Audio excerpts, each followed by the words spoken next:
میں میٹرک میں تھا جب پہلی دفعہ محبت کا مفہوم سمجھ آنے لگا تھا۔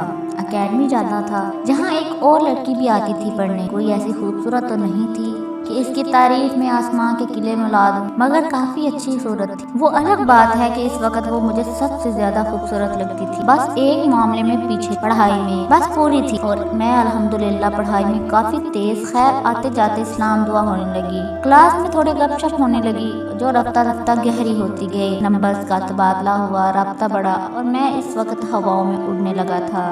آغاز شباب جو تھا محبت ہو گئی، اور صحیح معنوں میں اسے اپنے فیوچر لائف سمجھنے لگا تھا، اور فیوچر پلان بناتا اور ڈھیر ساری باتیں کرتا۔ میٹرک کے پیپر قریب آئے تو وہ پریشان ہونے لگی کہ اگر نمبر اچھے نہ آئے تو گھر سے بہت بےزتی ہوگی۔ تسلی دیتا، لیکن اس کی پریشانی نہ دور۔ کہتے ہیں کہ محبت ہو تو بندہ 100 راستے نکال لیتا ہے، تو میں نے بھی ایک دوست کا دوست ڈھونڈا جو بورڈ میں جاب کرتا تھا۔ اس سے بات کی، رابطہ کیا۔ ظاہر ایسے کاموں میں رازداری اور پیسہ دونوں چاہیے تھا۔ رازداری تو دے دی، لیکن پیسے کا مسئلہ تھا۔ ظاہر اپنی محبت سے کیسے مانگتا، اور گھر والوں سے کیا کہہ کر لیتا۔ مل تو جاتے، لیکن بتانا پڑتا کیا کرنے ہیں۔ خیر پاکٹ میں نے کچھ ادھار، کچھ بہانے کر کے گھر والوں سے پیسے اکٹھے کیے اور دے دیے۔ اپنی محبت کو یقین دلا دیا کہ اب پریشانی کی کوئی بات نہیں۔ پیسے اتنے ہی جمع ہوئے تھے کہ ایک کا ہی کام ہو سکتا تھا۔ مجھے اپنی کوئی پریشانی نہیں تھی۔ خیر اس سب کے باوجود میری محبت تھوڑا پریشان تھی۔ پیپر ہوئے تو وہ رونے لگی کہ میتھ، فزکس، کیمسٹری میں پکی فیل ہوں۔ میں نے تسلی دی، رزلٹ آیا تو اس کی خوشی دیکھنے والی تھی۔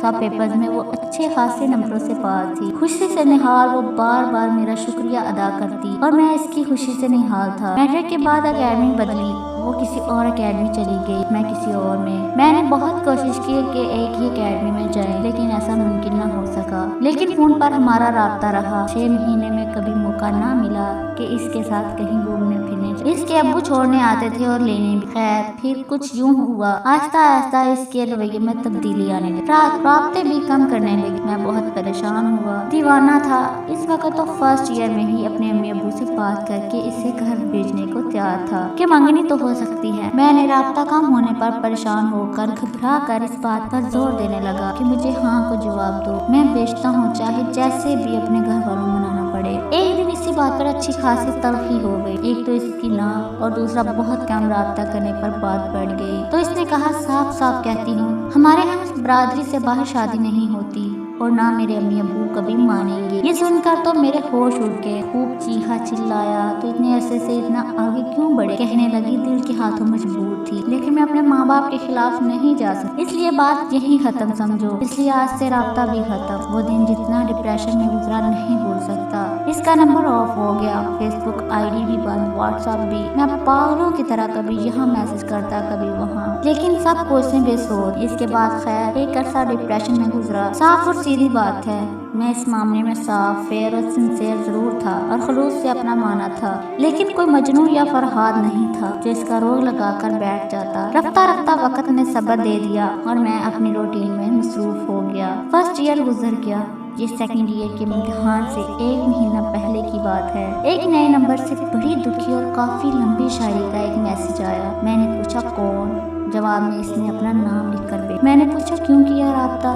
جواب یاد آ رہی تھی۔ خیر اس کے بعد اس کی وضاحتیں شروع ہو گئی کہ اتنے عرصے بعد بھی تمہیں نہیں بھول۔ اس وقت مجھ میں گھر والوں سے بات کرنے کا حوصلہ نہیں تھا، لیکن اب میں گھر والوں سے بات کروں گی، تمہاری خاطر لڑوں گی، وغیرہ وغیرہ۔ خیر کچھ دن بات چیت چلتی رہی، اور پھر ایک دن وہ بہت پریشان ہو کر کہنے لگی تمہارے بعد بہت پریشان رہی، پڑھائی میں بہت پیچھے چلی گئی، فرسٹ ایئر میں بھی ایک سپلی ہے، گھر والوں سے بہت بےزتی ہوئی، اب اگر رزلٹ اچھا نہ آیا تو گھر والے آگے نہیں پڑھنے دیں گے۔ کہنے لگی بس اب تم سے ہی امید ہے۔ میں نے کہا میرے ہوتے ہوئے تمہیں کیوں ٹینشن ہو، میں سب ہینڈل کر لوں گا جیسے میٹرک میں کیا تھا۔ یہ سن کر بہت خوش ہوئی، اور فون پر بھرپور اپنی محبت کا اظہار۔ پیپر نزدیک آئے تو میں نے اسے بتایا کہ میری بات ہو چکی ہے، تم بے فکر رہو، سب پیپروں میں اچھے مارکس آئیں گے، چاہے خالی شیٹ جمع کروا کر آ جانا۔ خیر پیپرز کے دن آ گئے، پیپرز ہونے لگے، وہ روز مجھے بتاتی کہ کیسا ہوا۔ پیپر جو 1-2 سوال آتا وہ کر آتی، باقی چھوڑ دے۔ پیپرز ختم ہو گئے۔ اس کے بعد میں نے پھر امی ابو کو اس کے گھر بھیجنے کا پوچھا تو کہنے لگی میں امی سے کرتی ہوں بات۔ کچھ دیر بعد کہنے لگی میں نے کی تھی بات، لیکن میری بڑی بےزتی ہوئی، امی نہیں مانی۔ میں زور دیتا رہا کہ مناؤ، لیکن وہ ٹال مٹول کرنے لگی۔ میں نے ملنے کا کہا، اس نے انکار کر دیا اور فاصلہ پھر بڑھنے لگا۔ ضرب سے ایک دن پہلے میں نے اسے آخری میسج کیا، تیرا یار ڈیفالٹر تاں ہویا، کچھ بندے ڈیفالٹر ٹکر گئے تو صاحب میں نے محبت ضرور کی تھی لیکن بیوقوف ہرگز نہیں تھا۔ اس میسج کی سمجھ اس کو اگلے دن آئی ہوگی جب رزلٹ آیا ہوگا، کیونکہ میں نے نہ کسی سے کوئی بات کی تھی اور نہ ہی کوئی کاروائی کی تھی۔ اسے یقین تھا بغیر کچھ کیے وہ اب پھر مجھے بیوقوف بنا کر اپنا کام نکلوا لے گی اور پاس ہو جائے گی، اس لیے جو تیاری کرنی تھی اس نے وہ بھی نہیں کی۔ اس کے بعد میں نے بھی اپنا نمبر، آئی ڈی وغیرہ سب تبدیل کر لیا، پتہ نہیں پھر کیا ہوا ہوگا۔